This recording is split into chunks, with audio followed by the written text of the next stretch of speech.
So I am really honored to introduce our guest speaker today. Mainly, well, he's an ex-Army colonel, so that automatically makes him good in my judgment. He's a Special Forces colonel, or was, and his last assignment was as the professor of military science at my alma mater, which was North Georgia College, now called the University of North Georgia. Colonel Bryan Kirk is a native of Monroe, North Carolina, and is a distinguished military graduate of Campbell University in Bowie's Creek, where he received a Bachelor of Science in Mathematics and commissioned as an armor officer. Now a retired Special Forces officer, he serves as the Associate Vice President and Chief of Staff for the Cadet Leadership Academy at the University of North Georgia, as well as Interim Director for the Institute for Peak Performance at that institution. Prior to his assignment as the Professor of Military Science at UNG, he served in Special Operations units and deployed worldwide. He has served in various command assignments with time spent in the Middle East, Central and South America, Afghanistan, as well as Tampa, Florida, Fort Liberty, North Carolina, and Washington, D.C. Bryan has been married to Kristen Kirk for almost 28 years. She's up for canonization with Mother Teresa, by the way, and has 3 children and 1 granddaughter. His awards and decorations include the Bronze Star for Valor, the Combat Infantry Badge, the Ranger Tab, Special Forces Tab, Military Free Fall Wings, and Army Parachutist Wings. Please welcome Colonel Bryan Kirk.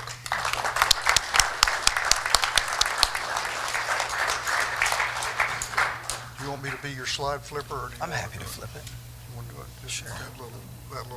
That's the one. All right. There it goes. Can I use the mic that walks around? Yeah. Still turned on? All right. You're going to hate me. I am excited to be here with you today. It is truly an honor for me to be able to speak to this group. I am truly humbled to be here. As a fellow veteran, just experienced my first Veterans Day not on active duty. Just retired on October 1st, so I'm a little bit in rebellion. That's why I've got this growth going on here, which will get shaved off so I can do some commissions this weekend. At North Georgia, we're doing our commissioning ceremony. So I am really proud to represent a follow-on generation of officers who came behind you, who served in your shadow and in your footsteps. And I hope that we have done well by you. But I'm appreciative of the sacrifice and all that you did and all that you've done since then. And I will just join my fellow brother there and just say thank you for your service. And I'm proud to be a part of those who follow behind you. So thank you for that. My father served. He stayed stateside, volunteered before he was drafted and ended up serving stateside. And my father-in-law served. My dad was in the Army. Father-in-law was in the Air Force, served in Thailand as well as Vietnam over there. So I come from a lineage of those who served over multiple generations, actually. So I'm really excited to be here. A couple of things before I get started about my topic. I also wanted to say thank you for what this organization does for our future leaders and officers. Your scholarships, your things like the documentary are making a difference. They are making a real, tangible difference in the officers who are going to lead our American sons and daughters in conflict in the future. You are making a difference right now, and I am telling you thank you. I have seen it. I worked with cadets over the last 3 years before I retired, and I'm telling you it is making a difference. So please keep it up, because we need you, our nation needs you, and those that are coming behind us need you to keep doing it. And I want to tell you thank you on behalf of myself personally as an Army officer, and then specifically from the University of North Georgia, what you've done for our cadets has made a difference that will echo across generations and into eternity for those future leaders. So thank you very much. And that's part of why I'm excited to be here and talk to you today. Lastly, the documentary that you provided, I got to meet Jim today, which is really exciting. But the ability to use that for our history, our military history students as they walk through different conflicts, to use that as an aid in class is extremely valuable. So that's just an example of where you're contributing to our next generation of leaders and making a difference that will long outlast all of us. So thank you very much for what you're doing there. Now, the real reason that I'm here today, and Skip, I don't know why he waited. We've been talking about this for almost probably 2.5 years, and it has finally come into being now that I'm retired, but I'm still grateful for the opportunity. What I get to talk to you a little bit about today is the University of North Georgia, and specifically our Corps of Cadets. But what's important to all of you who may not have served in the United States Army is that we are still building officers and leaders of character who are going to serve our nation. And that's something that should resonate well within this room. And you heard that I graduated as an armor officer, so I know that there are probably some other armor or CAV officers in the group, or NCOs. Anybody? Yep. All right. Got my spurs. I also served at, my first duty station was Fort Polk, Louisiana. So I could only go up from there. It was great. I didn't know any better. I thought it was great when I got there. Learned to eat crawfish. And then I know there's some rotary wing pilots in here. I've had my bacon saved just a few times by especially some Cobra pilots, making fake gun runs when they ran out of ammo to support my team and I. But that's another story. What I want to talk to you about today is forging officers and leaders of character. What we believe at the University of North Georgia is that building officers of character and leaders who are going to make a difference in our nation that have character is something that is important, and it is a requirement of national significance. We believe it's a calling. Much like all of you who served felt like you were doing something that was greater than yourself. I'm here to tell you that what we believe at the University of North Georgia is that what we're doing is greater than ourselves, that we have a purpose. And it's even greater than giving our graduates, our cadets, a purpose and an opportunity to serve. It's to serve our nation and our state with the graduates that come from our school. So as we think about that and we look at the future, specifically on the officer side, but really even beyond that, what we're considering is what's it going to take for those officers in the future to be successful. Because there's a lot of things that you guys did that we still do. But there's also a whole lot of things that you guys did that have changed quite a bit since you graduated. So that's what we're thinking about. We're trying to think about, how do we look at disruption capacity? What do our future officers and leaders need to understand? How do they learn to embrace technology and then the ability to adapt as we think about the challenges that they're going to face on the battlefield as well as in the boardroom? These are the type of leaders that we want to train. And we realize that, just in college itself is a 4-year pipeline. So if we're not thinking about what they might face 4 years from now, then we're going to graduate officers who are at a deficit in their ability to lead and deal with those complex situations. So that's what we're looking at. What we realize is that there's some things that don't change. Those timeless values and leadership fundamentals do not change. Our application may change a little bit. How we teach it may change. But those things don't change year over year, person to person, branch to branch. And that's something that we focus on, those values and the leadership. The other piece that I'll briefly touch on today is peak performance. The Army has come a long way even since I was a lieutenant, which was over 20 years ago, believe it or not. And just how many push-ups you can do and how fast you can run 2 miles and running in boots, there's still some requirements for that, but they recognize that there's a whole lot more to who we are than just being able to do push-ups and run and ruck, right? So we're looking at how the Army views holistic fitness, and we're using that as a baseline for how we develop our graduates and understanding how they can operate at peak performance, for long periods of time and not come out the other end unable to continue. And that's something that's going to be important in the conflicts that we're thinking about in the future. And really, those are the things that I want to kind of talk with you about today. The core of the future is how we're going about trying to prepare those future officers to serve in your footsteps. When President Shannon came to the University of North Georgia last year, a little over a year ago, he produced several what he called big bets for the future. And modifying our core, which right now is a little over 665 cadets, to be prepared for the future is what he did. And we called it the core of the future. And that's really what I want to talk to you about today. So there's a couple of key components to that. The first thing I'm going to share with you is what our vision was. So our vision is to become the preeminent officer and leader development program institution in the nation. That's our goal. That's the vision. We want to produce the most capable, best leaders of character for our nation, bar none, which I'm excited about. Because I don't know about you, but I don't really join teams to finish in second or third place, right? So I'm excited when he challenges us with a mission like this and for a purpose that we all believe in.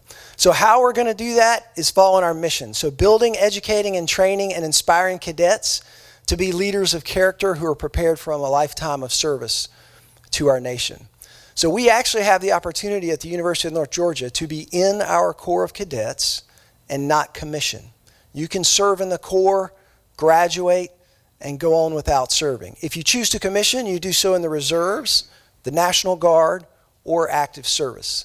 But you can also choose not to serve. It's a great opportunity because we actually have some cadets who join the program and as they go through the process, realize that for some reason they're not eligible to serve in our armed forces. So what this means is when they graduate, they have something to look back on that prepared them to serve with that same discipline, that same honor, that same character, even though it's outside of the armed services. And it's still for the state of Georgia. It's still for our federal government, for our nation, which is really exciting. So the specifics of that is to be the best officer development program in America. We're looking to grow the Corps to a little over 1,000. I just told you we're just under 700 right now, so this is a 3-year objective. And we also want to increase our commissioning to a little over 120. So right now, our mission from the United States Army through Cadet Command is to commission 105 officers each year. So we would increase that by 15 over that growth. And what we estimate is it's going to take a Corps of about 1,000 to maintain that commissioning rate of about 120, which would put us only behind West Point in the number of officers that we commission to serve. This is a great picture that you can see here. That's Cadet Powers, one of our company commanders, as she was going across the stage and being recognized for being a distinguished military graduate in one of our recent ceremonies. That's President Shannon, and then Lieutenant General Terry is on the stage with her as our superintendent. Now, how are we going to do this? Well, what's great at the University of North Georgia is that because we're only Army, we're really solely focused on that pattern of leadership development. So we're able to use the Army ADP 6-22, which is a leadership development model, and we use Army Command Policy. Then we align that under the regulations because we're a public institution to make sure we're aligned with that as we go about developing our leaders. So that's how we build our leaders, the methodology, if you will.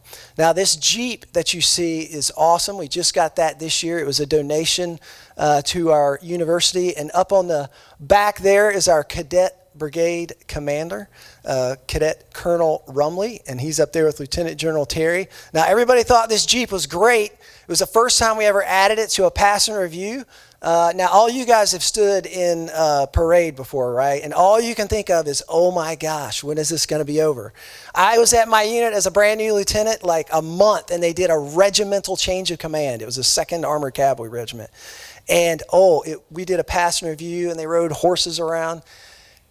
It's all great unless you're the guy standing in formation. So what we realized, we added this, which it looked great. You can see the symbology, the bumper, not bumper sticker, the license plates, Beautiful. But we realized it added about 25 minutes to the parade, which, as you know, standing out on a hot drill field can make it seem unbearable. But it was a great opportunity to tie in some of our legacy with the Army and also some new imagery there as that goes forward. So here's a little bit of our lines of effort. I'm going to briefly touch on these in a couple of slides, but really what I want to do is tell you a story about how we're building those who are going to replace us and stand on that wall and keep America safe. So we talked about growing the core already. The next 3 bullets, establishing our leadership academy, building a peak performance and holistic health and fitness institute, and then a curated cadet experience is what the next 3 slides will talk through. So I'm going to briefly go through those and share them with you.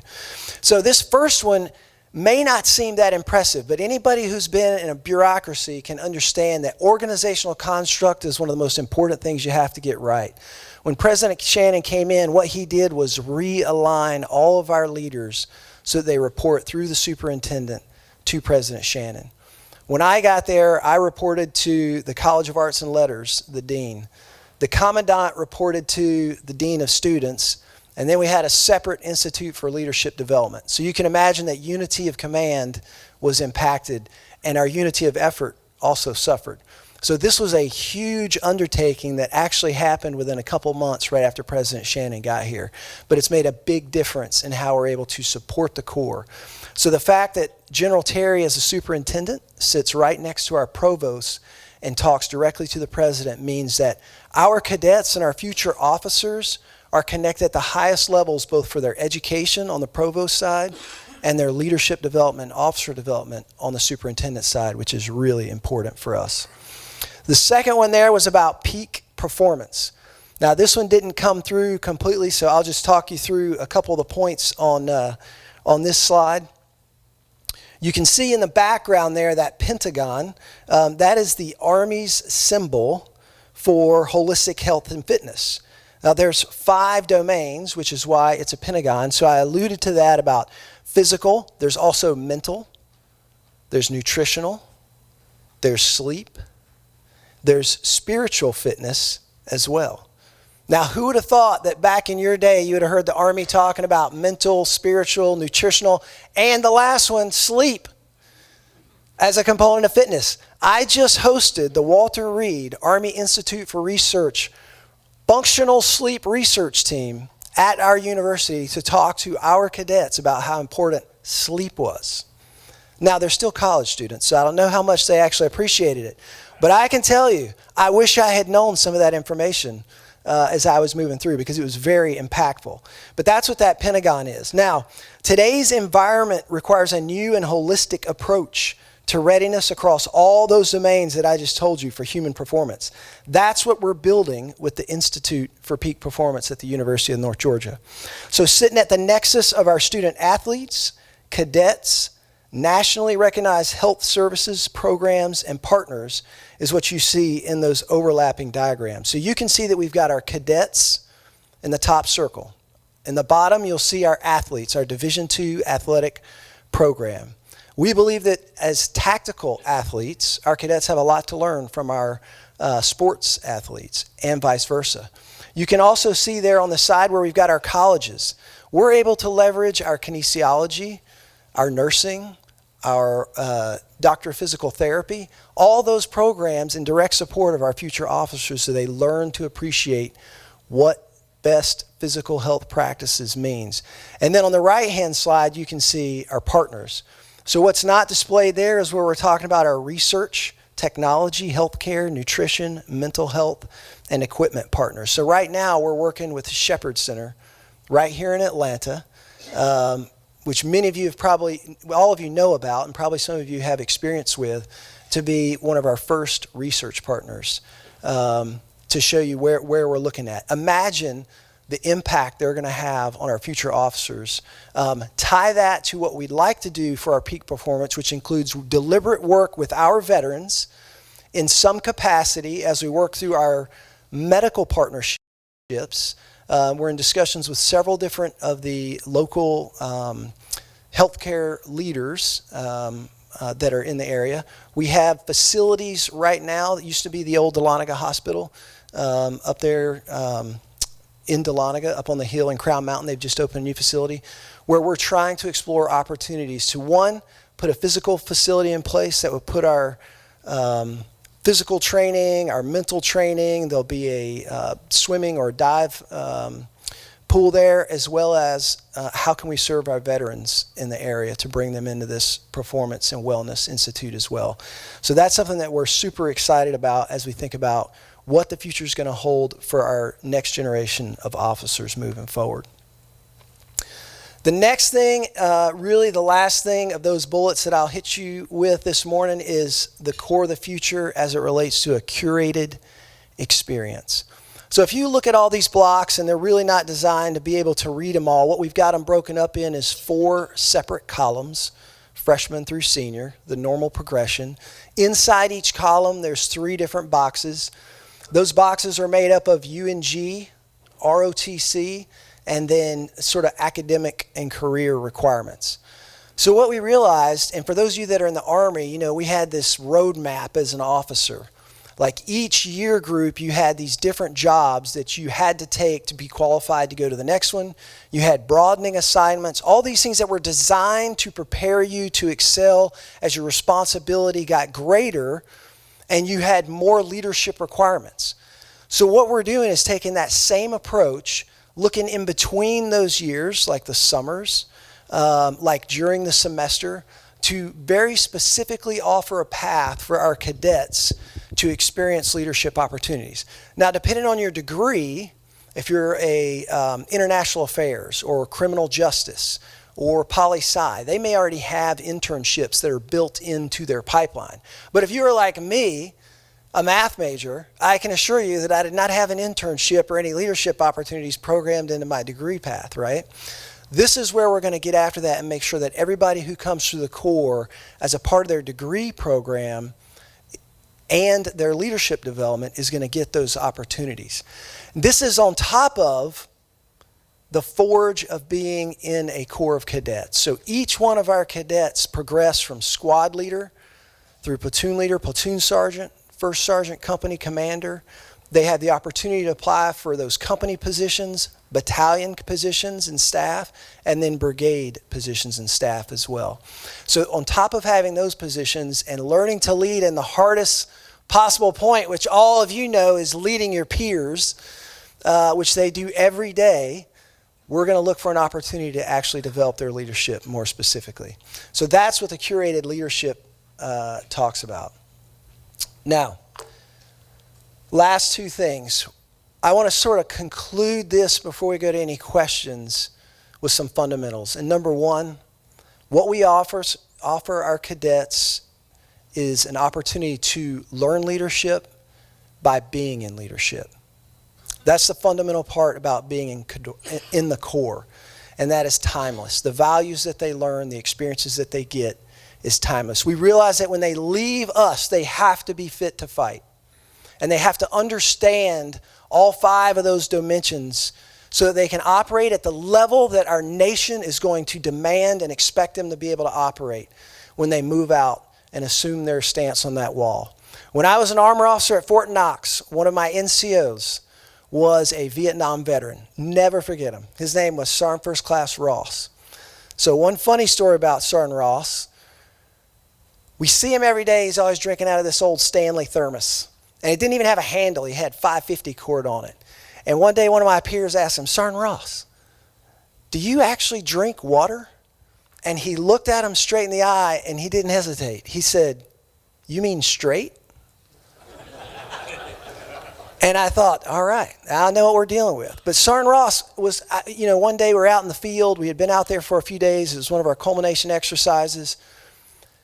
And I said, Sergeant Ross, why did you come back into the Army? Why are you serving here training us? Because anybody that's been an officer knows being a second lieutenant in those first few months, you take a lot of grief about knowing nothing, right? Some of you guys have probably given second lieutenants grief about that, I'm sure. Probably rightfully so. And he said, I'll tell you why. He said, because when I get old and retire, I don't want to be sitting on my back porch wondering if those next generation of leaders is going to be able to defend our country. And I never forgot it.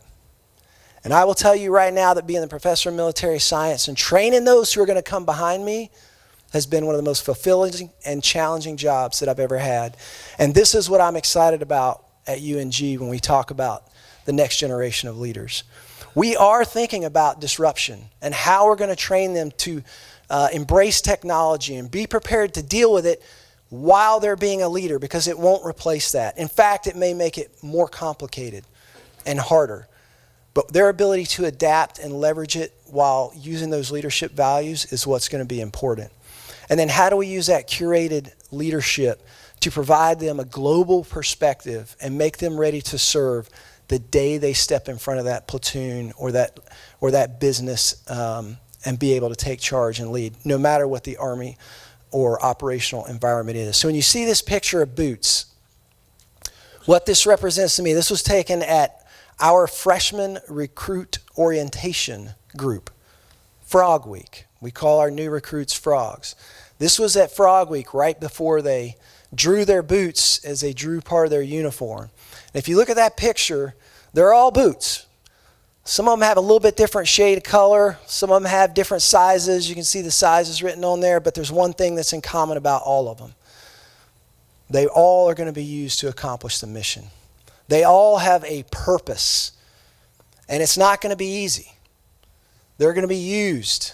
There's going to be a lot of abuse put on those boots, as many of you know. But what we tell our cadets at UNG is we're going to ask you to do hard things because our nation is going to expect you to be able to do hard things.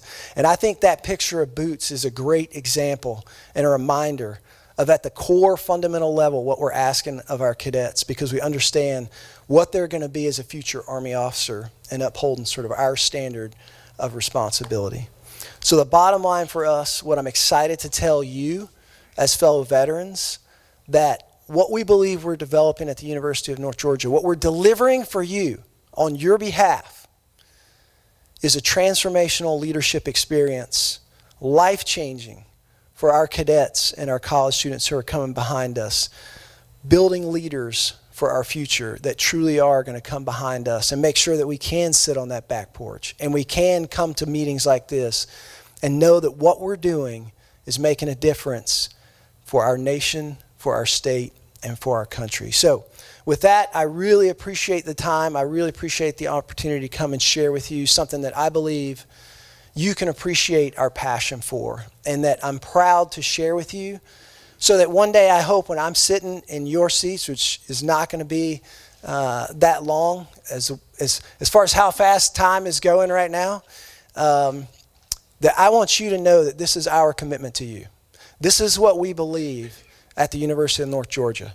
And we're looking for partners to help us get there, and you guys have been an extremely valuable partner in that effort. And if there's anything that we can do better, if there's anything that you can tell us we need to seek out to make our future leaders better or can help us get there, we're open to hear for it, and we love to hear from you. We're appreciative of all that you do, and thank you again for the opportunity to share with you. With that,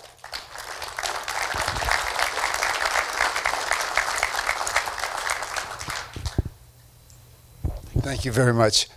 Questions? If you use that mic.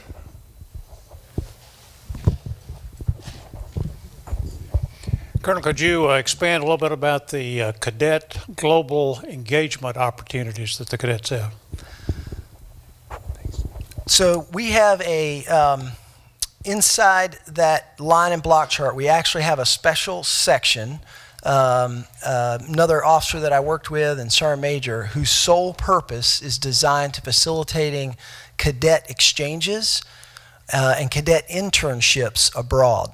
So every semester we have cadets that come to us from overseas, Taiwan, Latvia, Romania, Greece, and every summer we send cadets abroad as well. Same places and more. Argentina is one that we just sent a couple of cadets to. So during the semester we do that, which is like an exchange, almost like a one-for-one, Taiwan. And then we also do it in the summer. We'll send them over to go to other military academies, other universities. We also have the opportunity to send them to additional training. So last year, which I'm extremely jealous of, their opportunities, but excited for. We sent some to Switzerland to do climbing training. So we have a specialty unit called Colombo, which does a lot of rappelling and climbing. They go to Mount Yona all the time there. And they actually got to go to Switzerland and do all kinds of climbing opportunity.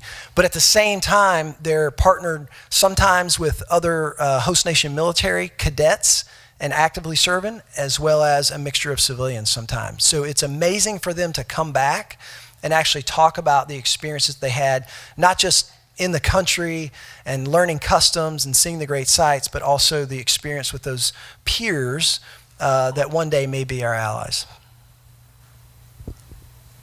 Other questions?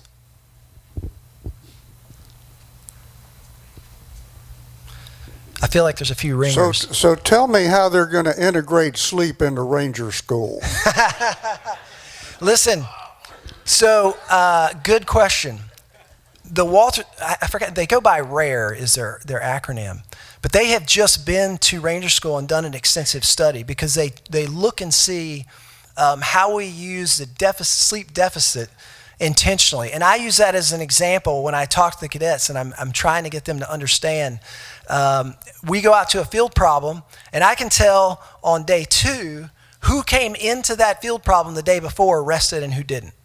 Because obviously, your body can't function well. So what they were able to do is talk to our cadets about things like sleep banking, how to nap. So this is a true story. They have this thing called a nappuccino.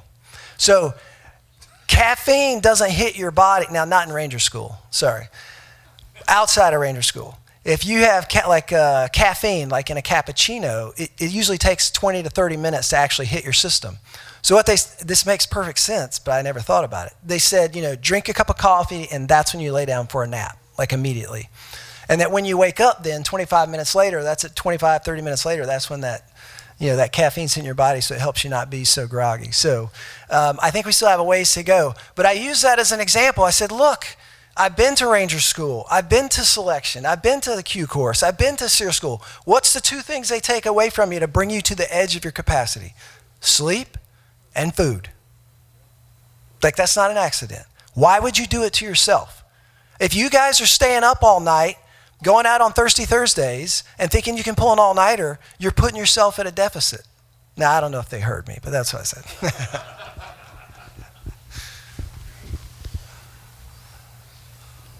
This is not a question. Hi, Rick White. Yes, sir. This is not a question. It's a statement and a thank you. I was privileged to serve 31 years in the Army and 2 combat tours in Vietnam. And throughout those 31 years, I was privileged to serve under some great leaders.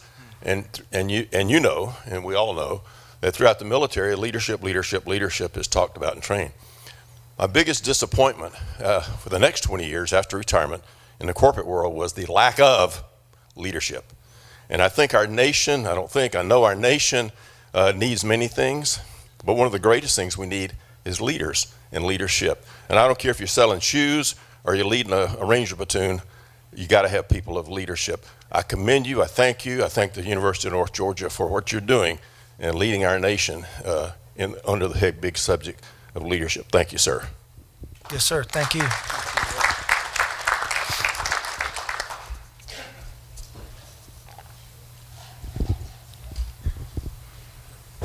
Mine will be a comment too. I've had the privilege of working with the last 3 adjutant generals. 2 of them have gone on to get promoted to even bigger jobs, one at NORAD and one in Europe, and they're all University of North Georgia graduates, and I think that's something that's really tremendous. It's a very important job for this whole state, and they do it great. Yes, sir. It is a very unique program. The Georgia Army National Guard has a unique program with UNG, where you have a Georgia Military Scholarship, where you are on scholarship from the state, you graduate, and you go straight into the National Guard. Probably a little over 27% of our current commissioning graduates do that. When we have our commissioning this, branch night is Thursday night, big night for all the officers if you remember getting your branch. Thursday night's branch night, Friday night is commissioning, and then Saturday is commencement. But usually our December graduation and commissioning is majority National Guard students, because a lot of them will graduate from high school, go to basic and AIT, so they'll miss that fall semester and come in the spring, which means they graduate in December. So that's a wonderful program that I think is really giving back to the state of Georgia for sure. And the current National Guard Commander, General Fryman, was a classmate of mine at the War College, so it's great to see him doing well for sure. Thank you. So I'm curious where you get your students from. Are they mostly from Georgia, all over the country? How you do your recruiting to bring in you, because you've got to get 300 or more? That's right. Great question. Yep. Where does our recruiting come from? So first of all, I'm going to tell you this, and I am 100% serious. The best recruiters are you. There's a group of people today in the United States of America who, when their family members ask them about serving in the United States Army or any of our service branches, they tell them they should look somewhere else. The greatest recruiters are the parents and the grandparents. That will make a difference. It's more important for some groups of people than others, but for everybody, your encouragement to consider that as a career field is important. So don't overlook that when you're talking to somebody and you have the opportunity to ask, have you considered service?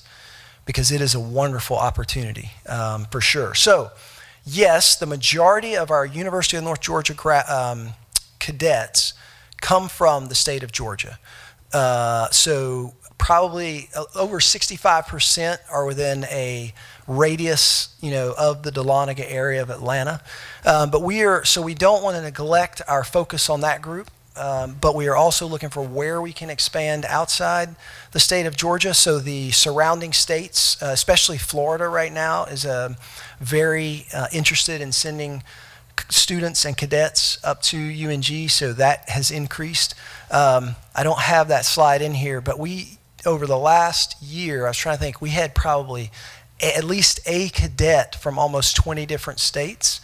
So we're looking for where we can focus that makes sense to bring new students into the university. So Florida is one example where we've had some success, and we're sort of looking at the Midwest as well. So we're working with the university. They have a recruiting team that goes out from undergraduate admissions. We have a cadet recruiting team as well that understands the nuances of what we're looking for in cadets and also the different challenges. So yes, for example, some of your JROTC or 4-H type programs have a little bit higher propensity to serve than a general population. The idea of service and of giving back is something that resonates across this generation as well as Generation Alpha, which is coming behind them. So what we have to do a better job on is being able to demonstrate your impact as a person on other people for good. So I had in special operations, obviously the Army Civil Affairs is a great opportunity to talk about ways we interacted even in Afghanistan with the local government. But there are a lot of things, and just talking about the National Guard is a great example where there are things you do as a service member that immediately give back to society and greater good. So those are some ideas that we could use, your help as we think about, one, getting people to consider service, and two, why the University of North Georgia would be a great place for you to come and develop that for sure. It strikes me that you have a program of excellence, and I'm wondering the extent to which you may be sharing some of what goes on at UNG for the Army with other branches. It seems to me they could profit. The Air Force could profit. They have ROTC programs. Navy has one. So have you done any work yet in helping other services get to know what you do there? They might profit from what's going on there. Sure. Not as specific from the university directly to probably the other branch of service. Now there's two other branches of service that we do directly contact. One is the Coast Guard. So if any Coasties out here, hey, all right, so you're covered. There you go. So the Coast Guard has a program where if you graduate from a senior military college, you can go straight into their officer pipeline. So every year, since I've been there, we've sent at least one or two straight into that pipeline to become a Coast Guard officer. And then number two is the Marine Corps. So we have several in the Corps right now who will not commission from us, but they want that leadership experience. So over the summer, they go to their platoon leader training or platoon leader course, and then they usually split it over 2 summers. And then when they graduate, the OSO will come in and commission them as well. So those are two sort of direct. But broadly, all the senior military colleges, so there's 6 senior military colleges, the other 5, Virginia Tech, Virginia Military Institute, the Citadel, Texas A&M, and Norwich, they all have those other programs. So when we meet up with our next level of command, the opportunity to cross-pollinate a little bit and share some of what we're learning. And it is a unique environment because we're working with college students. So whatever we do, we have to, like when I was a PMS, I had 2 priorities. Academics was number 1, because I would tell them, if you don't graduate, you do not commission. It's simple. And the second was fitness. So there are some commonalities there that we get to share with those other schools, specifically with the other branches. So good question. Got some short answer questions for you. All right. Number 1 is, are they required to take any sort of language training as a part of the program? And then also, are they all on ROTC scholarships? And lastly, do you send any teams to Best Ranger competition? No, the ROTC program does not require a foreign language. Our university does for admission, and I think you have to take one to graduate. So that's university dependent, but the ROTC program does not. They have special scholarships for languages if you show a certain level of proficiency. And we always try to get our cadets to test in that language so that it's on their record when they go into the Army, as you might imagine. Number 2, what was the second question? Are they all on ROTC scholarship, sorry. The goal from Army Cadet Command previously was that at least 70% of your year group or of your corps was on scholarship. Now for us, the Georgia Military Scholarship is one. That's from the state. That's special for us.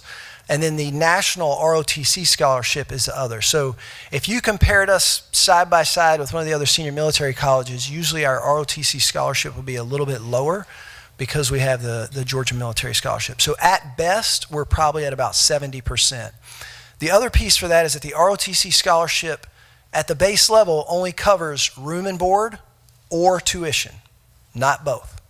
So when we think about that picture with those 4 columns, how we're going to give a leadership experience in the summer, well, I can tell you what I did during the summer. I worked because I had to pay for college.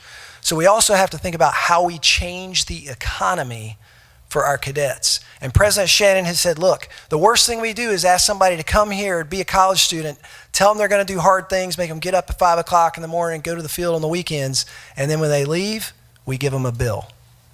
So he's trying to change that economy so we can figure out how to offset any of that remaining cost. Once you're contracted, have earned the right, and demonstrated that you're a responsible student, so we can change that.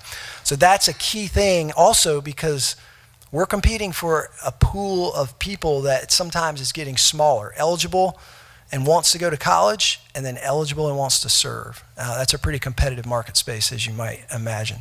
So we do not send student teams to Best Ranger. However, inside the cadet world, Ranger Challenge sort of mimics the idea of a specially selected, well-trained unit, move further, fight harder, than our other peers. So we have a Ranger Challenge team that competes every year for the right to go to Sandhurst, which is at West Point. Now, the last 2 years, we did not earn the right to go to Sandhurst. 4 years before that, we won 4 years in a row. So we're working this year to get back to Sandhurst. And what we won was a top ROTC team. The academies, we ended up being 3rd overall, each one of those times beat by either Air Force or West Point, their top academy team. So we are determined to get back there and fix that. So, Any further questions? Very well then. Thank you so very much. That was terrific. We are not a well-funded organization, so we don't pay an honorarium, but we do give you a book and a challenge coin. Now, this book was written by the people in this room.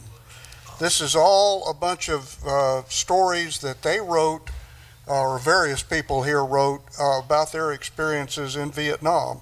So when you get to mine, if you're having trouble sleeping, it'll help you out. So, but thank you so much for joining us. Thank you very much. Thank you, sir. Thank you.